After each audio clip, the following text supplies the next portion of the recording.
ಕನ್ನಡ ಕೇಳುಗರೆ, Kannada voice YouTube ಚಾನಲ್ಗೆ ಸ್ವಾಗತ. ಫ್ರೆಂಡ್ಸ್, ಇತ್ತೀಚೆಗೆ ಕೇಂದ್ರ ಸಾರಿಗೆ ಸಚಿವ ನಿತಿನ್ ಗಡ್ಕರಿ ಕರ್ನಾಟಕಕ್ಕೆ ಸಂಬಂಧಿಸಿದಂತೆ ಮುಂಬೈ ಬೆಂಗಳೂರು ಯೋಜನೆ ಇನ್ನೇನು 6 ತಿಂಗಳಲ್ಲಿ ಶುರುವಾಗಲಿದೆ ಅಂತ ಅನೌನ್ಸ್ ಮಾಡಿದರು.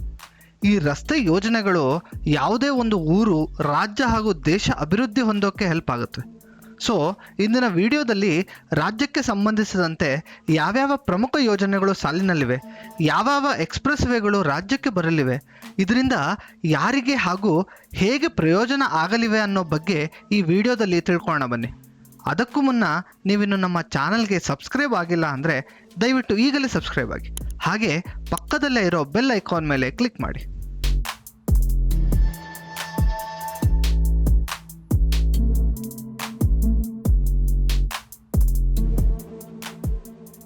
ಫ್ರೆಂಡ್ಸ್, ಮೂಲ ಸೌಕರ್ಯ ಅಂತ ಬಂದರೆ ಅದರಲ್ಲಿ ಕನೆಕ್ಟಿವಿಟಿ ಪ್ರಮುಖವಾಗಿದೆ. ಎಲ್ಲಿ ಸರಿಯಾದ ಕನೆಕ್ಟಿವಿಟಿ ಇರುತ್ತೋ ಅಲ್ಲಿ ಅಭಿವೃದ್ಧಿ ವೇಗವಾಗಿ ಆಗುತ್ತೆ. ಜನರ ಓಡಾಟದಿಂದ ರಿಯಲ್ ಎಸ್ಟೇಟ್ ಅಭಿವೃದ್ಧಿಗೂ ಪ್ರಯೋಜನವಾಗುತ್ತದೆ. ಹೀಗಾಗಿ ರಸ್ತೆಗಳು, ರೈಲುಗಳು, ವಾಯುಯಾನ ಎಲ್ಲವೂ ಅಭಿವೃದ್ಧಿಗೆ ನೇರ ಕೊಡುಗೆ ನೀಡುತ್ತವೆ.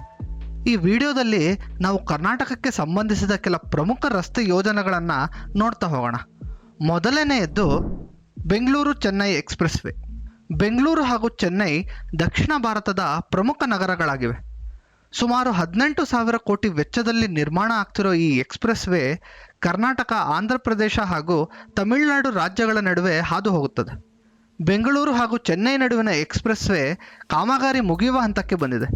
ಈ ಹೆದ್ದಾರಿಯನ್ನು ಪ್ರಧಾನಿ ಮೋದಿ ಈ ವರ್ಷ ಡಿಸೆಂಬರ್ಗೂ ಮುನ್ನ ಲೋಕಾರ್ಪಣೆ ಮಾಡ್ತಾರೆ ಅಂತ ಕೇಂದ್ರ ಹೆದ್ದಾರಿ ಸಚಿವ ನಿತಿನ್ ಗಡ್ಕರಿ ಮಾಹಿತಿ ಹಂಚಿಕೊಂಡಿದ್ರು. ಬೆಂಗಳೂರು ಚೆನ್ನೈ ಹೆದ್ದಾರಿ ಎರಡು ನಗರಗಳ ಪ್ರಯಾಣದ ಸಮಯ ಕಡಿಮೆ ಮಾಡೋದರ ಜೊತೆಗೆ ಕರ್ನಾಟಕ ಹಾಗೂ ತಮಿಳುನಾಡು ರಾಜ್ಯಗಳ ನಡುವೆ ವ್ಯಾಪಾರ, ಪ್ರವಾಸೋದ್ಯಮ ಕೇಂದ್ರಗಳ ಅಭಿವೃದ್ಧಿಗೆ ಸಹಾಯ ಆಗಿ ಆರ್ಥಿಕ ಚಟುವಟಿಕೆಗಳನ್ನು ಉತ್ತೇಜಿಸುತ್ತದೆ.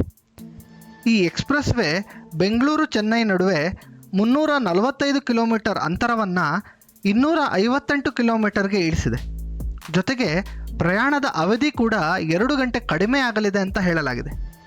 ಈ ಹೆದ್ದಾರಿ ಬೆಂಗಳೂರಿನ ಹೊರವಲಯದಲ್ಲಿರೋ ಹೊಸಕೋಟೆಯಿಂದ ಆರಂಭವಾಗಿ ಮಾಲೂರು, ಬಂಗಾರಪೇಟೆ, ಕೋಲಾರ, ಪಲಮನೇರ್, ಚಿತ್ತೂರು, ರಾಣಿಪೇಟೆ ಪಟ್ಟಣಗಳ ಮೂಲಕ ಸಾಗಿ ತಮಿಳುನಾಡಿನ ಕಾಂಚೀಪುರಂ ಜಿಲ್ಲೆಯ ಶ್ರೀ ಪೆರಂಬದೂರಿನಲ್ಲಿ ಕೊನೆಗೊಳ್ಳುತ್ತೆ ಅಂತ ಹೇಳಲಾಗಿದೆ.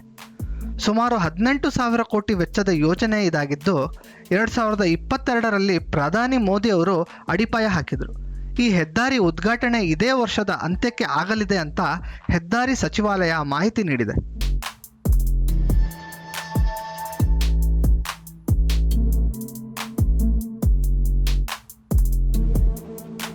Bengaluru Hyderabad express way. ಪ್ರಸ್ತುತ 4 ಲೈನ್ ಇರುವ ಬೆಂಗಳೂರು ಹೈದರಾಬಾದ್ ಹೆದ್ದಾರಿಯನ್ನು 12 ಲೈನ್ ಹೆದ್ದಾರಿಯನ್ನಾಗಿ ವಿಸ್ತರಿಸುವ ಯೋಜನೆಗೆ ಕೂಡ ಸರ್ಕಾರ ಗ್ರೀನ್ ಸಿಗ್ನಲ್ ನೀಡಿದೆ. ಫ್ರೆಂಡ್ಸ್, ಬೆಂಗಳೂರು ಹಾಗೂ ಹೈದರಾಬಾದ್ ನಗರಗಳು ಹಲವಾರು ದೊಡ್ಡ ದೊಡ್ಡ IT ಕಂಪನಿಗಳನ್ನು ಒಳಗೊಂಡಿವೆ. ಎರಡು ನಗರಗಳ ನಡುವೆ ಪ್ರತಿದಿನ ಸಾವಿರಾರು ಜನರು ಪ್ರಯಾಣ ಮಾಡ್ತಾರೆ. ಸೊ ಸಾರ್ವಜನಿಕರ ಅನುಕೂಲಕ್ಕಾಗಿ ಹಾಗೂ ವಾಹನ ದಟ್ಟಣೆ ಕಡಿಮೆ ಮಾಡುವ ದೃಷ್ಟಿಯಿಂದ ಎರಡು ನಗರಗಳ ನಡುವೆ NH44 ಹೆದ್ದಾರಿಯನ್ನು ವಿಸ್ತರಿಸೋಕ್ಕೆ ಕೇಂದ್ರ ಹೆದ್ದಾರಿ ಸಚಿವಾಲಯ ಮುಂದಾಗಿದೆ. ಈ ಹೆದ್ದಾರಿಯನ್ನು 12 ಲೇನ್ನ ಎಕ್ಸ್ಪ್ರೆಸ್ ವೇಯನ್ನಾಗಿ ಅಭಿವೃದ್ಧಿಪಡಿಸೋಕೆ ಹೊರಟಿರೋದು ಕರ್ನಾಟಕ ಸೇರಿದಂತೆ ತೆಲಂಗಾಣ ಹಾಗೂ ಆಂಧ್ರ ಪ್ರದೇಶಕ್ಕೆ ಹೆಲ್ಪ್ ಆಗಲಿದೆ. ಪ್ರಸ್ತುತ ಬೆಂಗಳೂರು ಹಾಗೂ ಹೈದರಾಬಾದ್ ನಗರಗಳ ನಡುವೆ ಇರೋ ರಾಷ್ಟ್ರೀಯ ಹೆದ್ದಾರಿ 44ರ ಬಗ್ಗೆ ನೋಡೋದಾದರೆ ಇದು 576 ಕಿಲೋಮೀಟರ್ ಉದ್ದವಿದೆ. ಈ ಹೆದ್ದಾರಿ ಒಟ್ಟು 3 ರಾಜ್ಯಗಳಲ್ಲಿ ಹಾದು ಹೋಗುತ್ತೆ. ತೆಲಂಗಾಣದಲ್ಲಿ 210 ಕಿಲೋಮೀಟರ್, ಆಂಧ್ರ ಪ್ರದೇಶದಲ್ಲಿ 260 ಕಿಲೋಮೀಟರ್ ಹಾಗೂ ಕರ್ನಾಟಕದಲ್ಲಿ 106 ಕಿಲೋಮೀಟರ್ ಹಾದು ಹೋಗುತ್ತದೆ. ಬೆಂಗಳೂರಿನಿಂದ ಹೈದರಾಬಾದ್ ನಡುವೆ ಸುಮಾರು 9 ಗಂಟೆಗಳ ಪ್ರಯಾಣ ಇದಾಗಿದೆ. ಇದೀಗ ಈ ರಸ್ತೆಯನ್ನು ಎರಡು ನಗರಗಳ ನಡುವಿನ ಪ್ರಯಾಣದ ಸಮಯ ಕಡಿಮೆ ಮಾಡಲು, ರಸ್ತೆ ಪರಿಸ್ಥಿತಿ ಸುಧಾರಿಸಲು ಹಾಗೂ ಪ್ರಯಾಣಿಕರಿಗೆ ಹೆಚ್ಚಿನ ಸುರಕ್ಷತೆ ನೀಡುವ ದೃಷ್ಟಿಯಿಂದ 12 ಲೈನ್ಗೆ ವಿಸ್ತರಿಸಿ ಎಕ್ಸ್ಪ್ರೆಸ್ ವೇಯನ್ನಾಗಿ ಮಾಡೋಕ್ಕೆ ಈ ಯೋಜನೆಯನ್ನು ಕೈಗೆತ್ತಿಕೊಳ್ಳಲಾಗಿದೆ ಅಂತ ಹೇಳಲಾಗಿದೆ.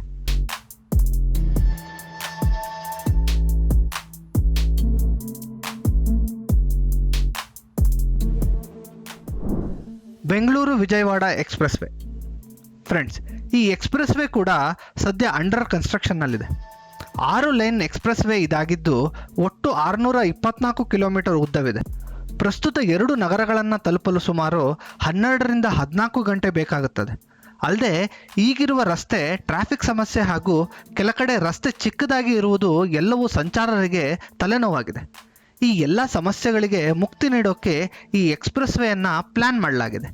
2023ರಲ್ಲೇ ಈ ಯೋಜನೆಗೆ ಕೇಂದ್ರ ಸರ್ಕಾರ ಒಪ್ಪಿಗೆ ನೀಡಿದ್ದು, ಈ ಎಕ್ಸ್ಪ್ರೆಸ್ ವೇ ನಿರ್ಮಾಣವಾದರೆ ಕೇವಲ 6 ಗಂಟೆಗಳಲ್ಲಿ ಬೆಂಗಳೂರಿನಿಂದ ವಿಜಯವಾಡ ತಲುಪುವುದು. ಈ ಹೆದ್ದಾರಿ ನಿರ್ಮಾಣದಿಂದ ಬೆಂಗಳೂರು ಇಂಟರ್ನ್ಯಾಷನಲ್ ಏರ್ಪೋರ್ಟ್ ತಲುಪೋಕ್ಕೂ ಸಹಾಯವಾಗುತ್ತದೆ.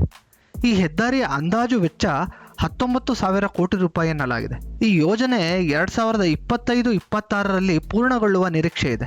ನೂತನ ರಸ್ತೆಯಿಂದ ಕರ್ನಾಟಕ, ಆಂಧ್ರ ಪ್ರದೇಶ ಹಾಗೂ ತೆಲಂಗಾಣ ರಾಜ್ಯಗಳಲ್ಲಿ ಕೈಗಾರಿಕೆ, ಶಿಕ್ಷಣ ಮತ್ತು ಪ್ರವಾಸೋದ್ಯಮ ಕ್ಷೇತ್ರಗಳು ಮತ್ತಷ್ಟು ಬೆಳವಣಿಗೆಯಾಗುವ ನಿರೀಕ್ಷೆ ಇದೆ. ಬೆಂಗಳೂರು ಮಂಗಳೂರು ಹೈಸ್ಪೀಡ್ ಕಾರಿಡಾರ್ 2023ರಲ್ಲೇ ಈ ಯೋಜನೆ ಬಗ್ಗೆ ರಾಜ್ಯ ಸರ್ಕಾರ ಪ್ರಸ್ತಾವನೆ ಇಟ್ಟಿತ್ತು. ಕಳೆದ ವರ್ಷ 2023ರ ನವೆಂಬರ್ನಲ್ಲಿ ಈ ಬಗ್ಗೆ ರಾಜ್ಯ ಸಚಿವ ಗುಂಡೂರಾವ್ ಹೇಳಿದರು. ಈ ರೋಡ್ 6ರಿಂದ 8 ಲೈನ್ಗಳನ್ನು ಒಳಗೊಳ್ಳಲಿದೆ ಎನ್ನಲಾಗಿದೆ. ಈ ಯೋಜನೆ ಮಂಗಳೂರಿನ ಅಭಿವೃದ್ಧಿಗೆ ಹೆಚ್ಚು ಸಹಾಯಕವಾಗಲಿದೆ. ಇನ್ನು ರೋಡ್ ಪ್ರಾಜೆಕ್ಟ್ ಆರಂಭವಾಗಿಲ್ಲ. ಜೂನ್ 2024ರ ಪ್ರಕಾರ ಹೆದ್ದಾರಿ ಸಚಿವಾಲಯ ಬೆಂಗಳೂರು ಮಂಗಳೂರು ಹೆದ್ದಾರಿಯ DPR ಪ್ರಿಪೇರ್ ಮಾಡೋಕ್ಕೆ ಬಿಡ್ಗಳನ್ನು ಇನ್ವೈಟ್ ಮಾಡಿದೆ. ಗೆಳೆಯರೆ, ಹೆದ್ದಾರಿಗಳ ನಿರ್ಮಾಣ ಹಾಗೂ ವಿಸ್ತರಣೆಯಿಂದ ಆಯಾ ಭಾಗಗಳಿಗೆ ಹೂಡಿಕೆಗಳು ಹರಿದು ಬರೋಕ್ಕೆ ನೆರವಾಗುತ್ತದೆ. ಇದರ ಜೊತೆಗೆ ಹೆದ್ದಾರಿಯ ವಿಸ್ತರಣೆಯಿಂದ ರಸ್ತೆ ಪರಿಸ್ಥಿತಿಗಳು ಸುಧಾರಣೆಗೊಳ್ಳುತ್ತವೆ. ಹೆಚ್ಚಿನ ಲೇನ್ಗಳ ಸೇರ್ಪಡೆಯಿಂದ ಟ್ರಾಫಿಕ್ ಸಮಸ್ಯೆ ಕೂಡ ಕಡಿಮೆ ಆಗುತ್ತದೆ. ಸರಕು ಹಾಗೂ ಪ್ರಯಾಣಿಕರು ಆರಾಮವಾಗಿ ಸಂಚರಿಸೋಕ್ಕೆ ಅನುಕೂಲವಾಗುತ್ತದೆ. ಸುಗಮ ಸಂಚಾರದಿಂದ ಪ್ರವಾಸೋದ್ಯಮಕ್ಕೂ ಉತ್ತೇಜನ ಸಿಗಲಿದೆ. ಎಕ್ಸ್ಪ್ರೆಸ್ ವೇ ಉದ್ದಕ್ಕೂ ಟೋಲ್ಗಳನ್ನು ಅಳವಡಿಸುವ ಮೂಲಕ ಹೆಚ್ಚಿನ ಅಭಿವೃದ್ಧಿಗಾಗಿ ಆದಾಯ ಗಳಿಕೆ ಆಗಲಿದೆ. ಇನ್ನು ಇದರ ಜೊತೆಗೆ ಮುಖ್ಯವಾಗಿ ರಿಯಲ್ ಎಸ್ಟೇಟ್ ವಲಯಕ್ಕೂ ಹೆಚ್ಚಿನ ಬೂಸ್ಟ್ ಸಿಗಲಿದೆ. ಉತ್ತಮ ರಸ್ತೆಗಳು, ವಿಮಾನ ನಿಲ್ದಾಣಗಳು ಹಾಗೂ ಬಂದರ್ ಬಳಿ ಸಾಮಾನ್ಯವಾಗಿ ಕೈಗಾರಿಕೆಗಳನ್ನು ಸ್ಥಾಪಿಸೋಕ್ಕೆ ಉದ್ಯಮಿಗಳು ಮುಂದಾಗೋದು ಸಹಜ. ಅಲ್ಲದೆ ದೇಶಾದ್ಯಂತ ಎಕ್ಸ್ಪ್ರೆಸ್ ವೇಗಳ ಉದ್ದಕ್ಕೂ ಆರ್ಥಿಕ ಕಾರಿಡಾರ್ಗಳನ್ನು ಕೇಂದ್ರ ಸರ್ಕಾರ ಸ್ಥಾಪಿಸಿ ಅವುಗಳಿಗೆ ಪ್ರೋತ್ಸಾಹ ನೀಡುತ್ತದೆ. ಸೊ ಹೆದ್ದಾರಿ ವಿಸ್ತರಣೆಯಿಂದ ಈ ಲಾಭಗಳು ಈ ಹೆದ್ದಾರಿಗಳು ಹಾದು ಹೋಗುವ ನಗರಗಳಿಗೆ ಒಲಿಯಲಿದೆ. ಸೊ ಒಟ್ಟಾರೆ ರಾಜ್ಯ ಅಭಿವೃದ್ಧಿ ಆಗೋಕ್ಕೆ ನೇರ ಕೊಡುಗೆ ನೀಡಲಿವೆ. ಇದೇ ವೇಳೆ ಹೆದ್ದಾರಿಗಳ ನಿರ್ಮಾಣ ಮಾಡುವಾಗ ಎಲ್ಲ ಸ್ಪೆಸಿಫಿಕೇಷನ್ಗಳನ್ನು ಸರಿಯಾಗಿ ಫಾಲೋ ಮಾಡೋದು ಮುಖ್ಯವಾಗಿರುತ್ತದೆ. ಇಲ್ಲದೇ ಇದ್ದರೆ ಮಳೆ ಬಂದಾಗ ನೀರು ನಿಲ್ಲೋದು, ಆಕ್ಸಿಡೆಂಟ್ಗಳು ಆಗುವ ಸಾಧ್ಯತೆ ಇರುತ್ತದೆ. 1-2 ದಿನ ಲೇಟ್ ಆದರೂ ಸರಿಯಾದ ಕೆಲಸ ಮಾಡೋದು ಇಂಪಾರ್ಟೆಂಟ್. ಇದನ್ನು ಸರ್ಕಾರಗಳು ತಲೆಯಲ್ಲಿಟ್ಕೊಂಡು ನಿರ್ಮಾಣಗಳನ್ನು ಮಾಡಬೇಕು. ಇದು ಗೆಳೆಯರೇ ಇಂದಿನ ವಿಷಯ. ಇಂತಹ ಹೆಚ್ಚಿನ ಮಾಹಿತಿಗಳಿಗಾಗಿ ಕನ್ನಡ ವಾಯ್ಸ್ ಚಾನಲ್ನ ಫಾಲೋ ಮಾಡಿ. ಧನ್ಯವಾದ.